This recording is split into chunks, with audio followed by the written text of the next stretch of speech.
Balangir 26 number जातीय राजपथ बलांगीर जिला लोईसिंघा थाना अंतर्गत सालेभटारे बाइक दुर्घटना दुई बाइक आरोही मृत्यु होता जमापड़ी। मृतक द्वय सोनपुर जिला डुंगुरीपाली थाना तमामुंडा गाँव अभि सुना और अमित साहू बोली सालेभटा फांडी पुलिस सूचना देछि। प्रकाश था जे गुरुवार राति प्राय 10टा समय अभि और अमित बाइक रे द्रुत गति फेरुथिले।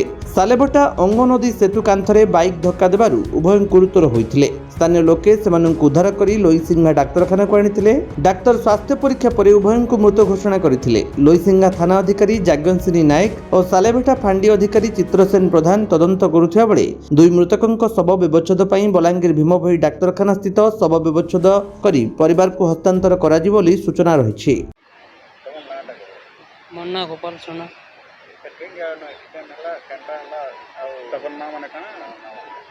गोटे ना अभि सुना मोर दादा है आ गोटे आमर अमित साहू सेटा गोटे भाई भी इटा बलांगीर आसीतिले आसला याडू फिरला पर इटा आमर सालेभटा ब्रिज ठाने एक्सीडेंट है।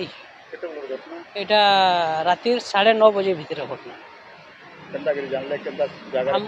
हमको फोन कले हमको 10:30 बजे आड़ के फोन कले जे एंता घटना है जे एक्सीडेंट होइचे और आसुन बोले जतले आम गलु बेल के सेने आउ लास्ट नहीं थाई तापर हमको आम लुसिंगा जतले पार होइचु तापर बोले नहीं लास्ट बलांगीर गला न बोले बलांगीर आसला पर बलांगीर रे भी लास्ट नहीं थाई आम आसिक घंटे जुगिचु तापर लास्ट आसिक जे से माने कहीं गुटे आइथिले से माने फिरुथिले आ बोले सेटा जेनता तदंत हो गोटे इनक्वारी हो सेटा